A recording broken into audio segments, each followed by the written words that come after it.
그렇게 시스템이 정리돼 가면서 교회마다 지역마다 만들어진 여러 노래가 있을 텐데 이 노래들을 취합하고 선별해서 말하자면 첫 찬송가집을 만든 사람이 바로 교황 그레고리우스 2세입니다. 그는 그레고리우스 1세 때부터 진행해왔던 성가 정리를 마무리해서 그레고리안 찬트라는 이름으로 성가집을 편찬해냈고요. 로마 교회는 이 그레고리안 찬트를 교회의 권위와 권력의 통일을 위해서 매우 공격적으로 전 유럽에 확산시킵니다. 로마 교회에 속한 교회 중에서 이 예배 형식을 어기거나 그레고리안 찬트 이외의 음악을 부른다면 이단 행위가 되는 거죠. 중세 음악은 수백 년의 기간에 걸쳐서 매우 느리게 변해갑니다. 음악의 이론과 체계가 복잡하고 정교하게 발전하는 것에 비해서 실제 만들어지는 소리는 아주 오랜 기간 거의 변화가 없었다고 해도 과언이 아닙니다.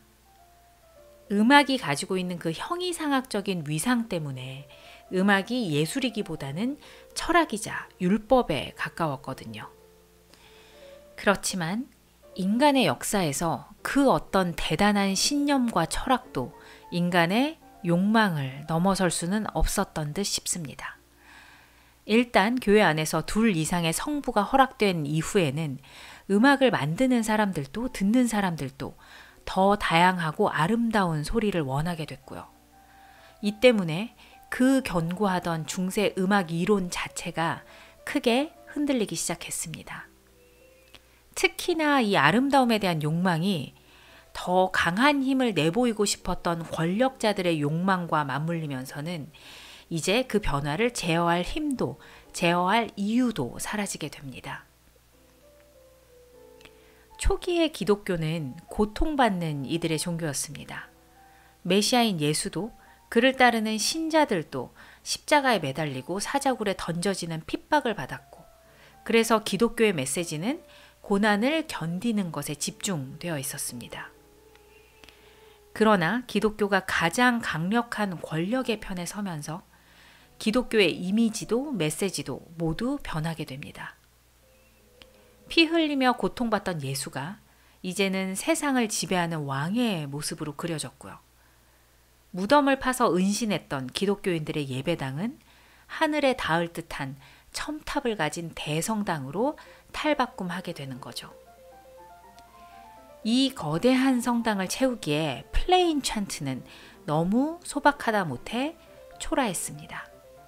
신의 영광을 드러내기에 그런 순수함은 이제 적합하지 않게 된 거죠. 12세기를 넘어가면서 특히나 강력한 권력을 자랑했던 프랑스 노틀담 성당을 중심으로 음악의 전혀 다른 차원이 펼쳐지게 되는 이유가 바로 여기에 있습니다.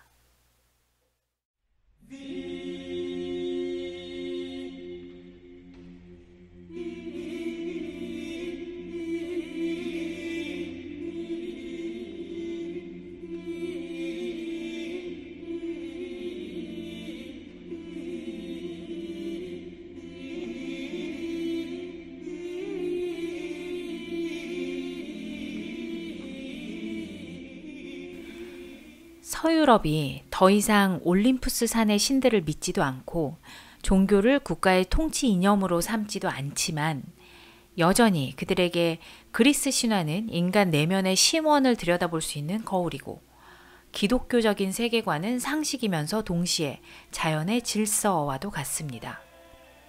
음악은 이 두 문화 모두에서 가장 높은 지성의 표현으로 발전하고 다듬어졌습니다. 그렇기 때문에 서유럽에서 음악은 이 문화를 공유하는 사람들 사이에서는 하나의 완전한 언어이자 이미지로 통용될 수 있는 거죠. 미신의 세계와 종교의 굴레를 벗어나겠다고 했던 르네상스 이후 사람들이 계속해서 신화와 성경의 이야기를 주제로 그림을 그리고 시를 쓰고 연극을 만들었던 것도 바로 그 이유입니다. 모든 사람들이 다 알고 있는 이야기와 인물을 통해서 누구나 다 공감할 수 있는 인간의 감정을 표현해내는 거죠.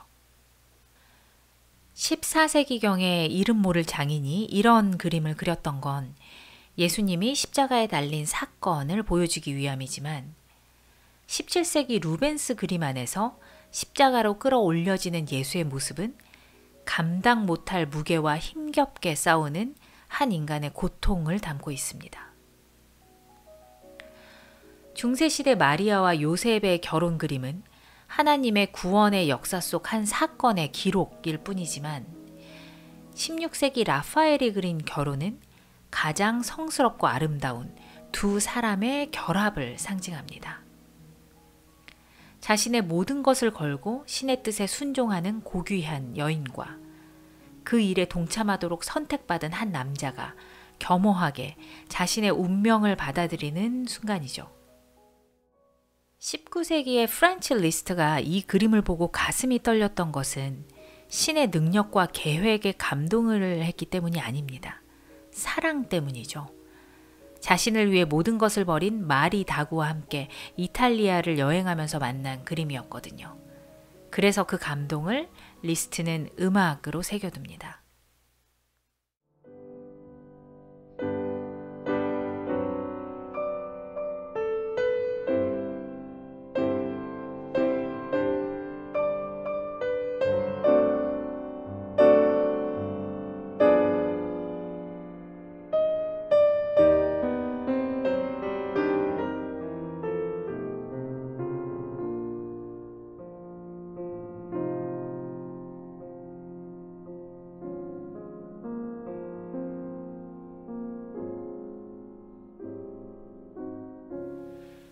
천년이라는 시간 동안 중세 교회가 만들어둔 예배 의식과 그 안에 사용되었던 음악의 언어와 법칙들도 단순한 종교 예식이나 종교 음악의 차원을 넘어섭니다.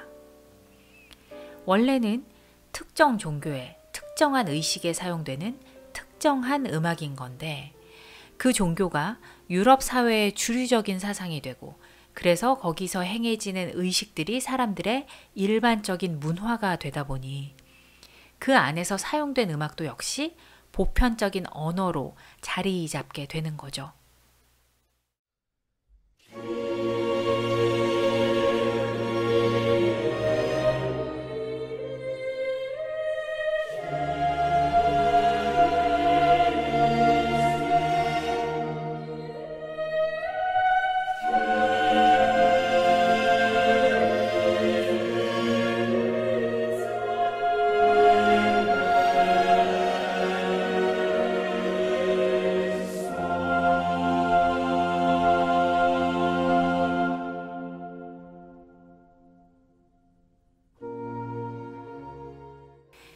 지금 들으시는 음악은 요한 세바스찬 바흐의 미사 음악입니다. 바흐는 교회 소속 음악가였습니다. 그래서 미사 음악을 작곡하는 것이 바흐의 주 업무이기는 했습니다. 그런데 1749년에 작곡된 이 미사 음악은 음악 연주에만 2시간 정도가 소요됩니다. 단순히 예배를 위한 음악이 아닌 거죠. 바흐가 이 작품을 완성하고 나서 바로 다음해인 1750년에 사망하는데요. 이 18세기 중엽에 이런 종교음악은 이미 주류음악이 아니었습니다.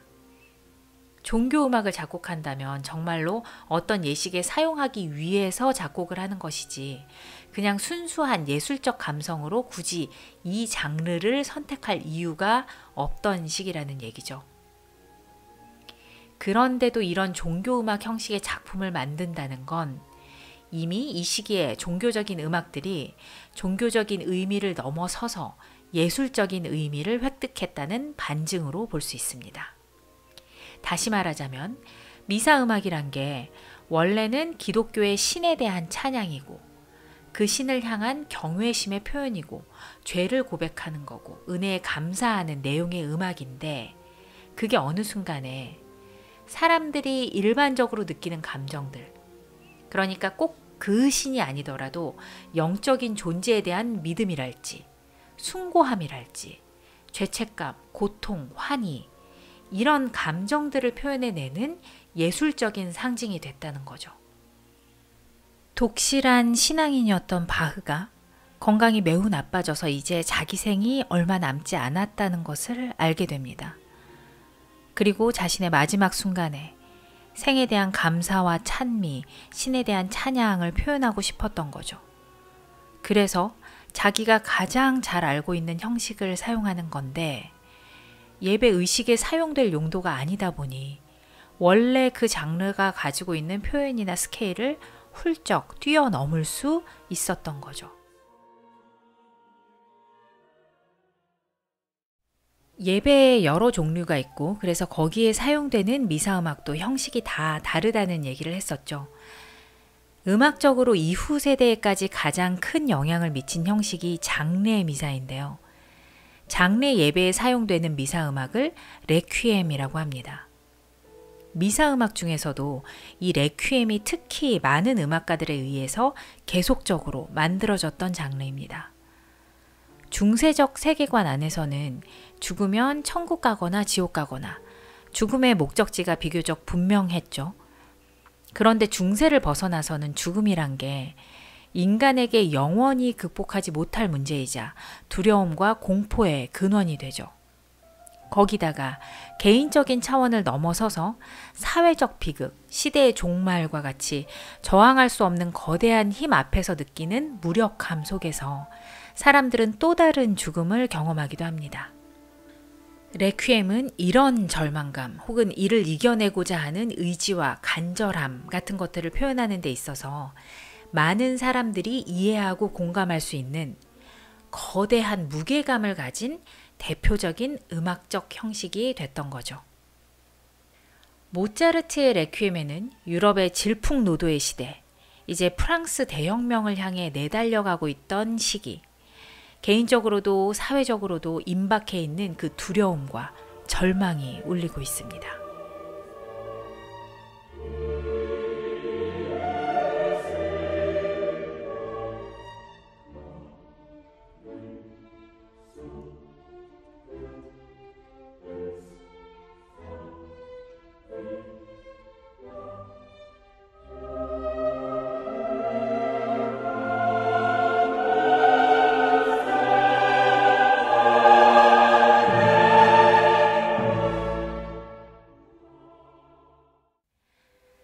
브람스는 사랑하는 어머니와 슈만의 죽음을 지나면서 가장 인간적인 방식으로 이들을 추모하기 위해 레퀴엠을 선택합니다.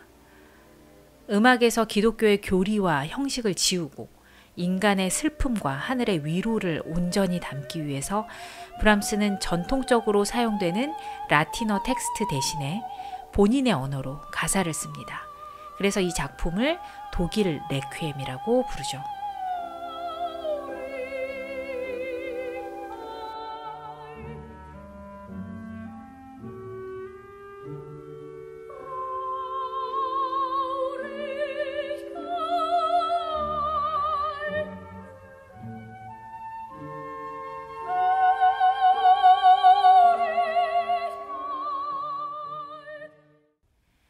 이탈리아 작곡가 주세페 베르디는 이탈리아 통일운동에 앞장섰던 문학가이자 철학자인 알레산드로 만초니의 죽음을 추모하기 위해 레퀴엠을 썼습니다. 베르디는 아주 강한 민족주의적인 신념을 가지고 있던 음악가여서 민족주의적 정서가 강한 오페라 작품들을 많이 발표했고요. 이 때문에 얻어진 유명세로 나중에 실제 정치에도 잠시 발을 들이기도 하죠. 베르디가 단순히 개인적인 차원에서 만초니에 대한 추모의 마음을 담는 거였다면 이 정도로 거대한 음악이 필요하지는 않았을 겁니다. 베르디의 레퀴엠에는 이탈리아 역사상 가장 치열하고 혼란스럽고 첨예했던 그 시대 전체가 담겨 있죠.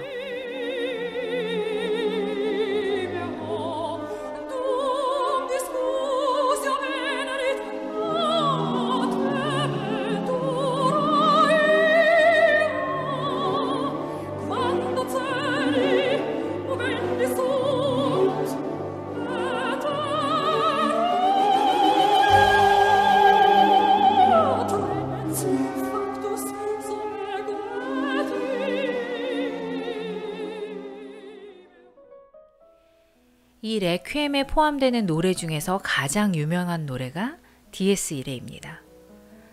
원래 교회에서는 그레고리안 찬트만을 사용하도록 했었죠. 그러니까 선율과 가사가 다 정해져 있는 건데 이걸 또 수백 년 하고 있자니 얼마나 다른 걸 시도해보고 싶었겠어요.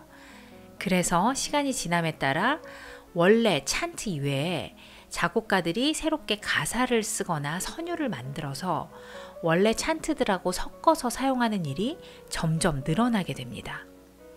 그리고 그 중에 유명해진 노래들은 또 다른 지역, 또 다른 교회들로 전해져서 사용이 되기도 했겠죠. 그래서 결국은 새로운 찬트들이 더해져서 그레고리안 찬트의 개정판들이 계속해서 나오게 됩니다. 그런데 1517년 루터의 종교개혁에 의해서 개신교가 만들어지고 여기에 위협을 느낀 카톨릭이 1545년부터 카톨릭 자정운동을 펼치게 됩니다. 이게 반종교개혁인데요.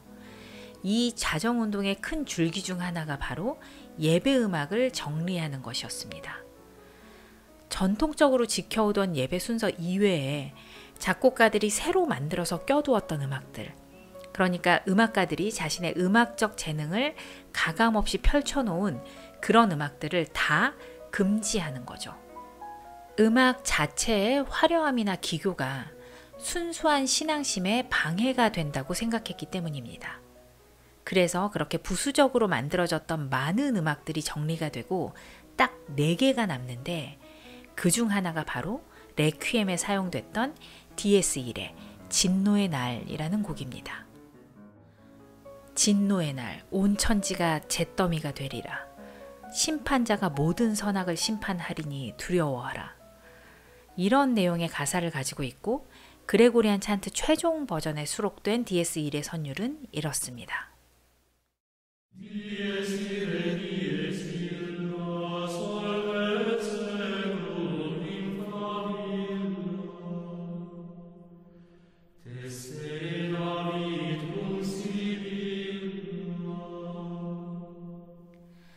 죽음, 심판 이런 개념들이 워낙에 드라마틱하기도 하고 늘 사람들의 관심과 흥미를 끄는 주제이다 보니까 이 선율 자체가 아주 유명해진 거죠. 그래서 세월이 점점 흘러갈수록 이 선율이 카톨릭의 장례 예배에서 3번째 순서에 나오는 노래라는 개념은 점점 사라지고 대신 이 8개의 음 자체가 죽음, 심판, 고통, 불길함의 상징으로 남게 됩니다.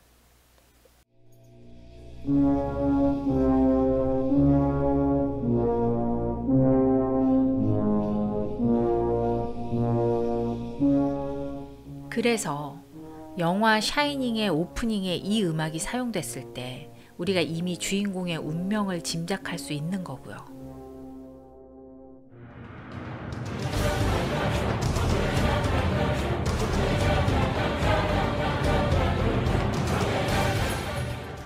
그 강한 상징성 때문에 라이언킹 무파사가 동생 스카에게 죽임을 당할 때나 해리포터와 론이 숲에서 거미떼에게 쫓길 때, 어벤져스가 인피니티 워를 맞이하는 상황에서, 캐리비안의 해적선이 망자들에게 습격을 당할 때, 그리고 호빗이 왠지 모를 반지의 아우라에 끌리는 순간에도 셀 수 없이 많은 영화와 드라마의 장면들에서 이 선율이 사용됐던 거죠.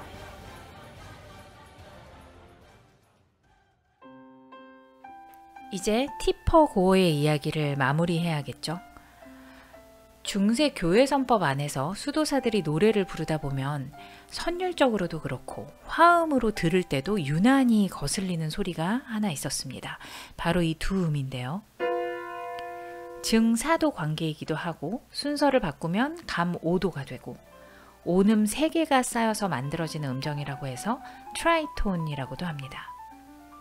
특히 노래를 부르는 사람 입장에서는 이 음정을 맞추기가 너무 어려워서 이 소리를 악마의 음정이라고 불렀었는데요. 처음에는 그저 과장된 표현이었겠죠. 그런데 불편해서 피하다 보니 터부시하게 되고 터부시하다 보니 그게 어느새 규칙이 되어버리는 거죠.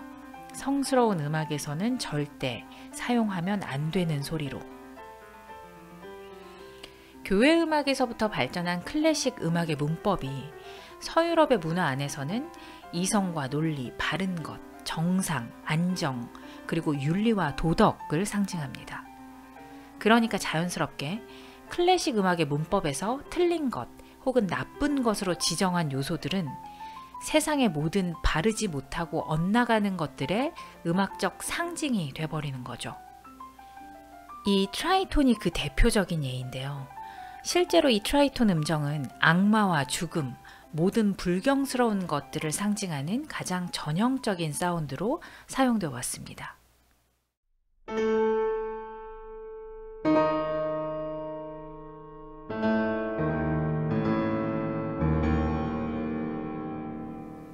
리스트가 단테의 신곡 속 연옥의 문을 여는 첫 사운드가 이 트라이톤이고요.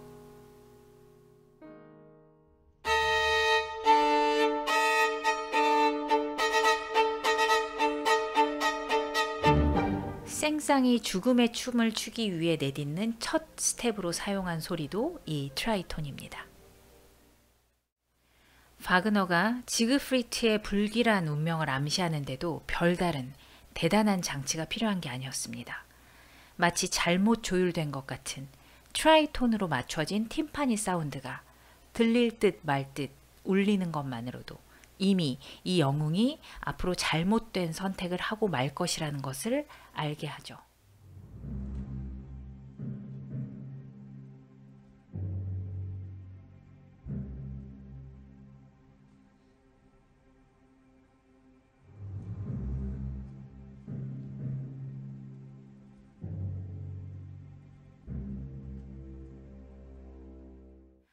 드뷔시의 발레 음악 목신의 오후의 전주곡이 처음 무대에 올려졌을 때 사람들은 그 선정적인 의상과 안무에 기겁을 합니다.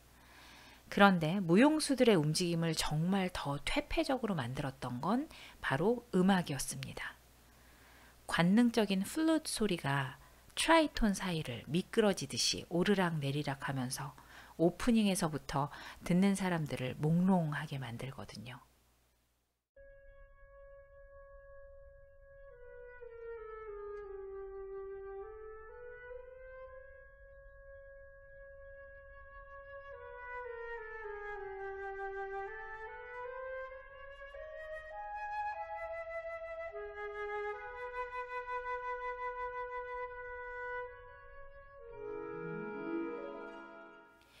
미국의 헤비메탈은 락큰롤 음악과 함께 7, 80년대 미국의 젊은 세대가 기성세대의 모든 권위와 질서를 거부하고 들이받기 위해서 선택했던 음악 장르입니다. 자연히 부르주아적 사고관이나 프로테스탄트적 윤리관에 반하는 메시지와 이미지들을 가득 담았죠. 한마디로 어른들을 화나게 하고 싶은 음악이고, 그래서 사탄의 모습으로 모든 음악과 복장을 뒤덮습니다. 여기에 불쾌감을 넘어선 위협까지 느꼈던 기성세대들이 자신들이 가진 모든 힘을 동원해 이런 움직임을 억누르려고 했던 거고요. 그 결과물 중 하나가 티퍼고가 이끌었던 학부모 음원협회의 활동이었습니다. 이 헤비메탈의 아이콘과도 같은 그룹이 검은 안식일, 블랙 세바스이고 1970년 이들의 데뷔 앨범에 실린 타이틀곡 블랙 세바스의 오프닝이 바로 트라이톤입니다.